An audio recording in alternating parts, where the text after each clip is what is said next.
ஆண்டவரும் இரட்சகருமாகிய இயேசுவின் நாமத்தினாலே அன்பின் வாழ்த்துதல்கள். இந்த நாளிலேயும் நாம் யோபின் புஸ்தகத்திலே 26ஆம் அதிகாரத்திலிருந்து 28ஆம் அதிகாரத்தை தியானிக்க இருக்கிறோம். நேற்றைக்கும் கூட நாம் யோபின் புஸ்தகத்திலே 25ஆம் அதிகாரத்திலே யோபின் நண்பனாகிய பில்தாத் கடைசியாக யோபை குறித்து சொன்னதான குற்றச்சாட்டுகளை நாம் பார்த்தோம். யோபு அதற்கு பிரதியுத்தரமாக கூறுகிறதை 26ஆம் அதிகாரத்திலே நாம் பார்க்க முடியும். யோபு 26ஆம் அதிகாரத்திலே திரளில்லாதவனுக்கு நீ எப்படி ஒத்தாசை பண்ணினாய், பலனற்ற கையை நீ எப்படி ஆதரித்தாய், ஞானமில்லாதவனுக்கு எப்படி உசாவு துணையாய் இருந்து மெய்ப்பொருளை குறைவர அறிவித்தாய், யாருக்கு அறிவை போதித்தாய், உன்னிடத்திலிருந்து புறப்பட்ட ஆவி யாருடையது என்பதாக அடுக்கடுக்கான கேள்விகளை தன்னுடைய நண்பனை பார்த்து எழுப்புகிறதை நாம் பார்க்கிறோம். தொடர்ந்து உள்ளதான வசனங்களை நாம் தியானிக்கும் பொழுது 5ஆம் வசனத்திலிருந்து 14ஆம் வசனத்திலே தேவனுடைய மகத்துவத்தையும் அவர் எப்படியாக தம்முடைய மகிமையை பிரஸ்தாபிக்கிறார் என்பதையும் அவன் கூறுகிறதை நாம் பார்க்க முடிகிறது.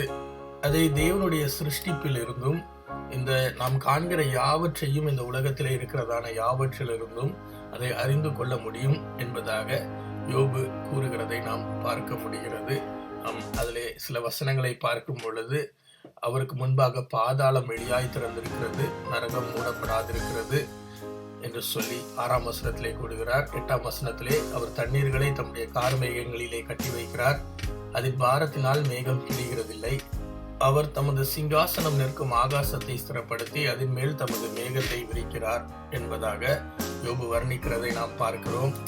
சங்கீதத்திலேயும் கூட 19ஆம் சங்கீதத்திலே இப்படியாக வானங்கள் தேவனுடைய மகிமையை வெளிப்படுத்துகிறது, ஆகாய விரிவு அவருடைய கரத்தின் கிரியைகளை அறிவிக்கிறது என்று சொல்லி சங்கீதக்காரன் கூறுவதை நாம் காண முடியும். அதற்கு ஒப்பாகவே இந்த 26ஆம் அதிகாரத்திலே யோபின் வாக்கினைகள் காணப்படுகிறதை நாம் பார்க்கிறோம். 13ஆம் வசனத்திலே தமது ஆவியினால் வானத்தை அலங்கரித்தார், அவருடைய கரம் நெளிவான சர்ப்ப நட்சத்திரத்தை உருவாக்கிற்று.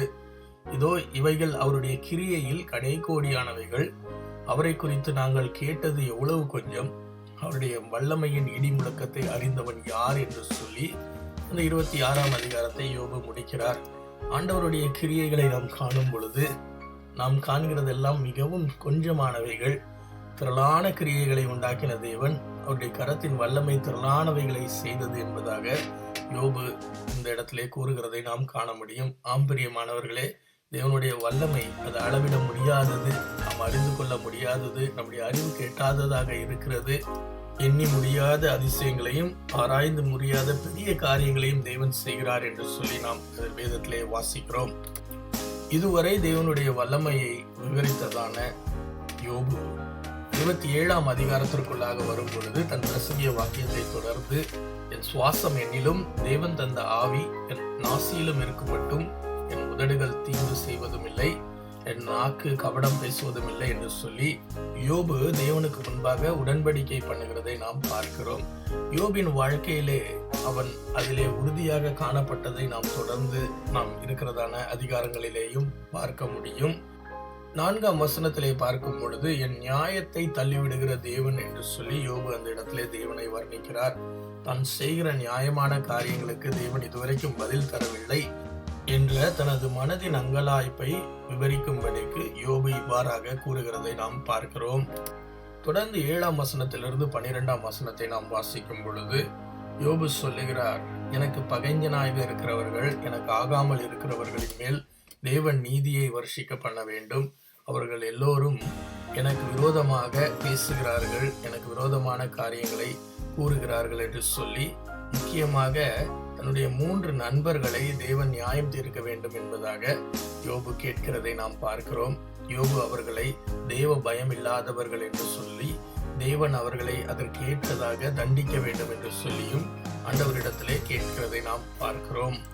தொடர்ந்து துன்மார்க்கமாக தேவ பயம் இல்லாமல் இருக்கிறவர்கள் எப்படிப்பட்டதான தேவ சாபத்திற்கு உள்ளாவார்கள் என்று சொல்லி தேவன் எப்படிப்பட்ட தண்டனையை அவர்கள் மேல் வர்ஷிக்க பண்ணுவார் என்பதாகவும் யோபு அநேக காரியங்களை கூறுகிறார். முக்கியமாக 11ஆம் 12ஆம் வசனத்திலே வாசிக்கும் பொழுது தேவனுடைய கரத்தின் கிரியையை குறித்து உங்களுக்கு உபதேசிப்பேன், சர்வ வல்லவரிடத்தில் இருக்கிறதை நான் மறைக்க மாட்டேன். இதோ நீங்கள் எல்லோரும் அதை கண்டிருந்தும் நீங்கள் இத்தனை வீண் எண்ணம் கொண்டிருக்கிறது என்ன என்று என்னுடைய நண்பர்களிடத்திலே கேள்வியை எழுப்புகிறான்.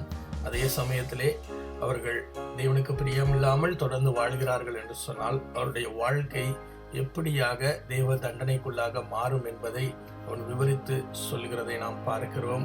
அதை பார்த்து ஜனங்கள் கைகொட்டி அவர்களை விரட்டி விடும் அளவுக்கு தேவ கோபாக்கினை அவர்கள் மேல் இறங்குகிறதை வெளிப்படையாக காண முடியும் என்று நாம் பார்க்கிறோம். தொடர்ந்து 28ஆம் அதிகாரத்திற்குள்ளாக வரும் பொழுது யோபு தன்னுடைய ஞானமான வார்த்தைகளை பேசுகிறதை நாம் பார்க்கிறோம். அதாவது நீதிமொழிகளிலே கூறப்பட்டிருக்கிறதான வார்த்தைகளைப் போல ஒரு ஞானவானின் வார்த்தைகளாக யோபு அநேக காரியங்களை இந்த அதிகாரத்திலே கூறியிருக்கிறார். வெள்ளிக்கு விளைவிடம் உண்டு, பொன்னுக்கும் புடமிடும் ஸ்தானம் உண்டு, இரும்பு மண்ணிலிருந்து எடுக்கப்படும், செம்பு கற்களில் உருக்கி எடுக்கப்படும் என்று இந்த அதிகாரத்தை ஆரம்பிக்கிறதான யோபு தொடர்ந்து இருக்கிறதான வசனங்களை நாம் வாசிக்கும் பொழுது அநேக விதமான ஞான வார்த்தைகளை கூறுகிறதை நாம் காண முடியும்.